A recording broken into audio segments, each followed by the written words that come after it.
Hi everybody, I am Nirmal Chaudhary, Director of Destination Target English, and today I am going to explain you uses of get. कुछ get के खास जो use होते हैं, जो main use होते हैं वो मैं आपको बता रहा हूँ। get एक छोटा सा वर्ड है लेकिन इसके मल्टीपल यूजेस होते हैं, मीन्स एक से ज़्यादा जगह पर ये यूज़ होता है और इसके मीनिंग अलग अलग होते हैं। तो मुख्य रूप से आप इसे कहाँ कहाँ पर यूज़ कर सकते हैं ये मैं आपको बता रहा हूँ।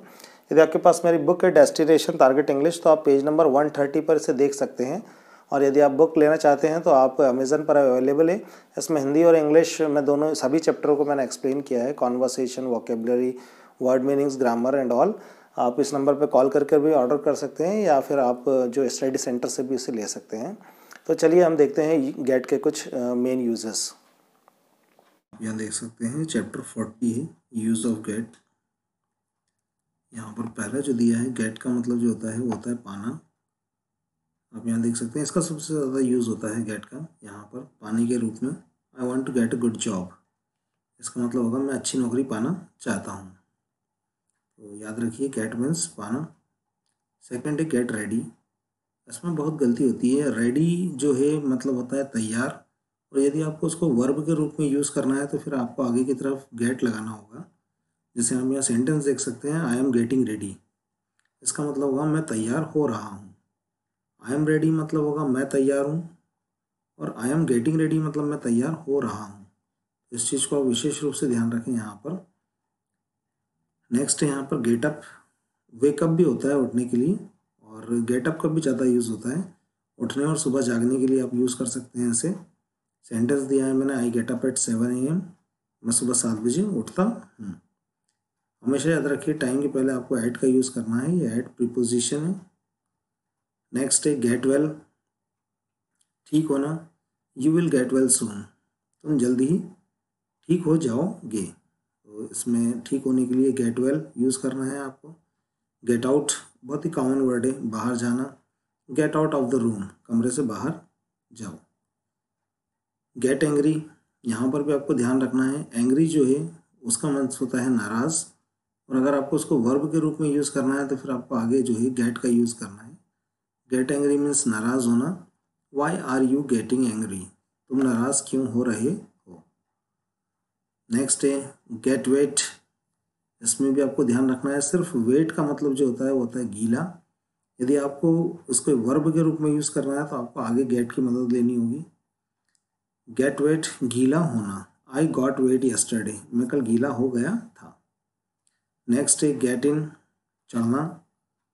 जैसे बस या ट्रेन में चढ़ने के लिए वर्ड आपको यूज़ करना है तो गेट इन यूज़ करना है हमें। Get in to the bus, बस में चढ़ो। यहाँ पर हमने इनटू का यूज़ इसलिए करा है, इन और इनटू में दोनों में एक फ़र्क है। यदि शरीर रुका हुआ है तो इनका यूज़ हमें करना होता है, और इनटू का मीन्स होता है जब आप मूविंग पोजीशन में कोई काम कर रहे हैं, आपका शरीर चल रहा है। जैसे गेट इनटू द बस, आप चढ़ रहे हैं, आप एंटर हो रहे हैं, तो फिर इसलिए इनटू का यूज़ किया है। तो इस चीज़ को भी ज़रूर आप यहाँ पर याद रखें। नेक्स्ट है गेट डाउन मीन्स उतरना। Get down from the bus, बस से उतरो। फिर आवाज़ आने के लिए होता है get voice. I am not getting your voice, मुझे तुम्हारी आवाज़ नहीं आ रही है।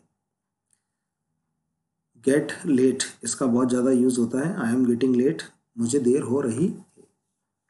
इसे भी ज़रूर आप याद रखें। नेक्स्ट है यहाँ पर get bore. I am getting bore, मैं बोर हो रहा हूँ।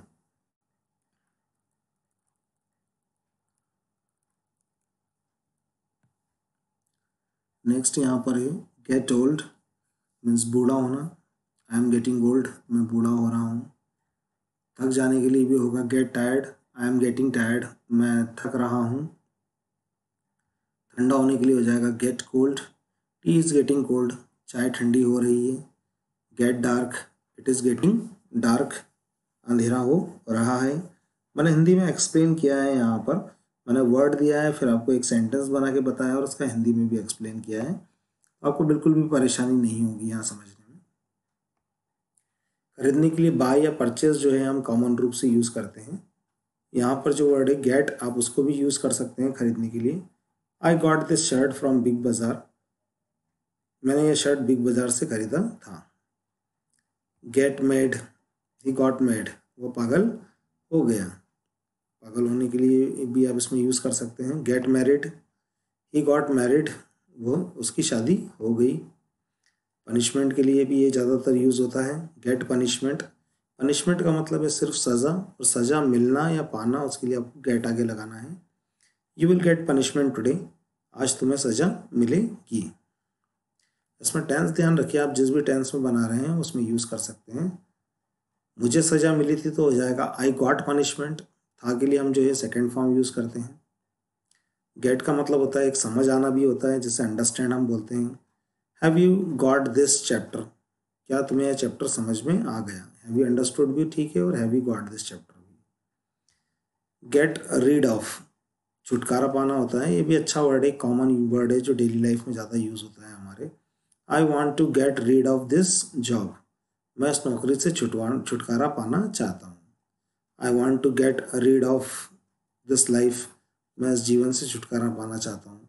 इस तरह से आप कुछ भी चेंज कर सकते हैं। गेट स्टक, ये भी जो है कॉमन वर्ड है। स्टक मीन्स होता है अटक जाना। I often get stuck while speaking, अक्सर मैं बोलते समय अटक जाता हूँ। ऑफन का मतलब होता है अक्सर। गेट बैक, इसका भी कॉमन बहुत यूज़ होता है। गेट बैक का मतलब होता है वापस जाना। Get back to the class, class में वापस जाओ। तो इस तरीके से मैंने आपको बताया है। आप याद रखिए, जब कुछ वर्ड, जहाँ ज़्यादातर जो वर्ड होते हैं उसमें वर्ब के रूप में से बनाने के लिए जो है हम गेट का यूज़ करते हैं। फिर नेक्स्ट है, यहाँ पर गेट का यूज़ जो है पॉजिटिव टेंस में भी होता है। आप पॉजिटिव टेंस का वीडियो मैंने एक अलग से बनाया है, उसमें देख सकते हैं आप। जब कोई काम हम खुद नहीं करते हैं, हम दूसरों से काम करवाते हैं, तो उसमें जो है हम गेट का यूज़ करते हैं। आप पहला सेंटेंस यहाँ देख के समझ सकते हैं, आई गेट हेयर कट, मैं बाल कटवाता हूँ। ये काम मैं खुद नहीं करता हूँ, ये काम मैं करवाता हूँ, इसलिए हमने गेट का यूज़ यहाँ पर किया है। और इसमें जो थर्ड फॉर्म ऑफ वर्ब का हम यूज़ करते हैं, यहाँ कट जो है, तीनों ही फॉर्म कट कट कट होते हैं, तो इसे विशेष रूप से आप ध्यान रखें। इसमें एक और विशेष बात होती है, इसमें जो ऑब्जेक्ट होता है वो पहले आता है और वर्ब बाद में आती है। इसका मैंने ब्रीफ में एक वीडियो बनाया है, पॉजिटिव टेंस, इसका डेली लाइफ में भी यूज़ होता है, तो आप उसे ज़रूर देखें ना, आपको समझ में आ जाएगा। तो मैं बाल कटवाता हूँ, I get here cut. Next यहाँ पर दे रखा है, मैं कमरा साफ करवाता हूँ, ये काम भी मैं खुद नहीं करता हूँ, मैं दूसरों से करवाता हूँ। हो गया है यहाँ पर आई गेट रूम क्लीन्ड। यहाँ पर आपको देखना है, रूम जो है ये पहले आएगा, ऑब्जेक्ट पहले आता है और वर्ब बाद में।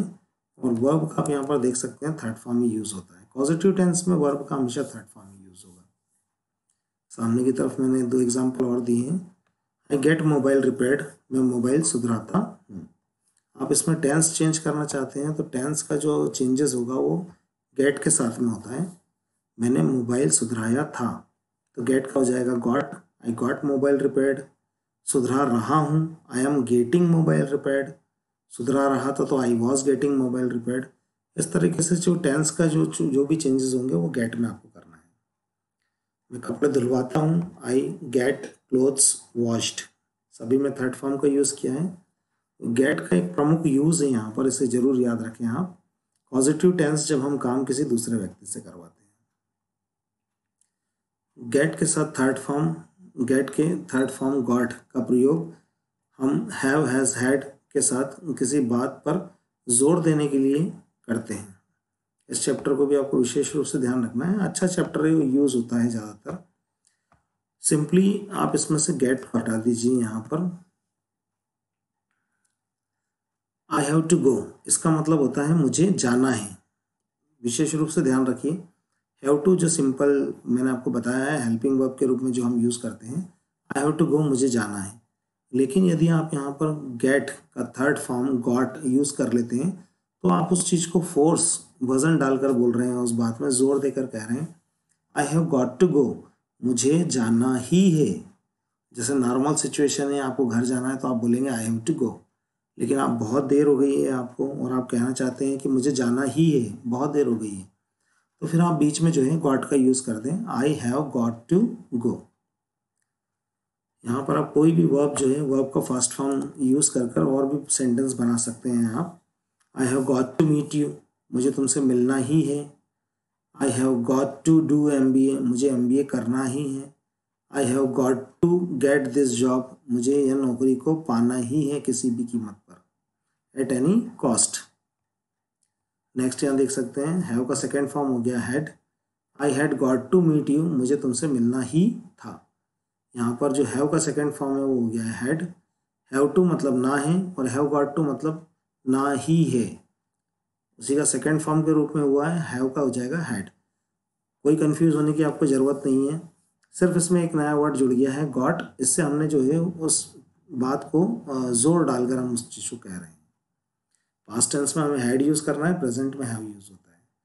इसी तरीके से इस बात को भी याद रखिए आप, ही शी इट और सिंगुलर नाउन के साथ में कभी भी हैव का यूज़ नहीं होता है, वहाँ पर आपको हैज़ का यूज़ करना है। तो आप यहाँ देख सकते हैं he has got to play, उसे खेलना ही है। आई वी यू दे के साथ हैव का हम यूज़ करते हैं और ही शी इट के साथ में हैज़ का यूज़ करते हैं। ये सामान्य रूल है, मैंने कई बार इन्हें बोलकर बताया है, इनके अलग अलग वीडियोस भी बने हैं, आप जरूर देखिए उन्हें। नेक्स्ट है I will have got to win, मुझे जीतना ही होगा। I will have to win, मुझे जीतना है, जीतना होगा, और जोर देकर कहनी है तो सिर्फ गॉट का आप यूज़ कर लें। सामान्य सी बात है, कुछ भी नहीं, आप कंफ्यूज नहीं होना है आपको, सिर्फ एक गॉट का यूज़ कर देने से आप उस बात पर जोर दे रहे हैं, एम्फेसाइज कर रहे हैं। एम्फेसाइज का मतलब होता है जोर देना। था में आपको हैड यूज़ करना है, और लड़का लड़की की अगर आप प्रेजेंट में बात कर रहे हैं तो फिर हैज़ यूज़ होता है। फ्यूचर में जो है विल हैव का आपको यूज़ करना है। टू के बाद आप जो है कोई भी वर्ब की फर्स्ट फॉर्म को लगाकर और भी सेंटेंसेस यहाँ पर बना सकते हैं। अच्छा सेंटेंस है, नयापन है। सिचुएशन देखना है आपको, सिचुएशन कभी ऐसी आ रही है जिसमें आपको जोर देना है तो आप जो है इसका यूज़ कर सकते हैं। गेट के साथ थर्ड फॉर्म, जो कि पार्टिसिपल फॉर्म ऑफ वर्ब हम कहते हैं, वर्ब की थर्ड फॉर्म को, का प्रयोग हम ऐसे वाक्यों में करते हैं जहां काम हो गया है।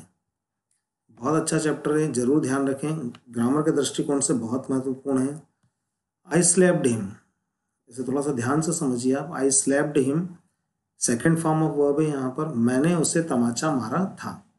जो सेकेंड फॉर्म का मीनिंग होता है वो होता है था, मैंने उसे तमाचा मारा था। यदि आई गॉट स्लेप्ड, गॉट लग गया है यहाँ पर, इसका मतलब हो गया मुझे तमाचा पड़ गया। तो ज़रूर ध्यान रखिए, मैंने उसे तमाचा मारा और मुझे तमाचा पड़ गया, तो मुझे तमाचा पड़ गया तो गॉट का यूज़ कर कर आपको third form of verb use करना है। कुछ और एग्जांपल है, I hit him, hit him मतलब मैंने उसे चोट पहुँचाया, लेकिन आई गॉट हिट तो इसका मतलब होगा मुझे चोट पहुँची। हिट के तीनों ही फॉर्म हिट होते हैं। आई हर्ट हिम, मैंने उसे चोट पहुँचाई थी, और आई गॉट हर्ट, मुझे चोट पहुँच गई। यहाँ पर भी आपको ध्यान रखना है, हर्ट के तीनों फॉर्म एक जैसे होते हैं, हर्ट हर्ट हर्ट। तो यहाँ पर जो हर्ट है ये था सेकेंड फॉर्म यूज़ किया है, और ये जो हर्ट है गॉट के साथ में यूज़ किया है, ये थर्ड फॉर्म जो मैंने आपको बताया है, गॉट के साथ में थर्ड फॉर्म का यूज़ हुआ है। तो ज़रूर ध्यान रखें इस बात को। आई बीट हिम, मैंने उसे मारा था, और I got beaten, beat bat beaten, यहाँ थर्ड फॉर्म लग गया है गॉट के साथ, तो इसका मतलब होगा मैं पिट गया।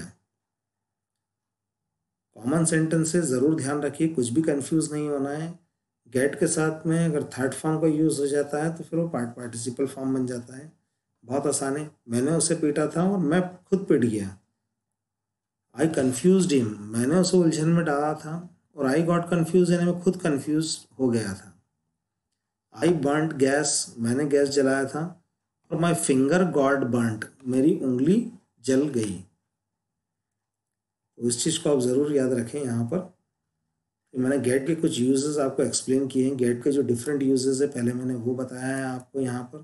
फिर एक गेट पॉजिटिव टेंस में ज़रूर याद रखें, नहीं समझ में आया है तो आप एक बार इसका वीडियो अलग से देख सकते हैं, प्लेलिस्ट में अवेलेबल है पॉजिटिव टेंस नाम से, और बुक में भी ये चैप्टर अवेलेबल है, तो आप किताब में भी आप इस चैप्टर को देख सकते हैं। मैंने ब्रीफ में एक्सप्लेन किया है, पेज नंबर मैं यहाँ पर भूल रहा हूँ, मैं आपको देख कर बता देता हूँ।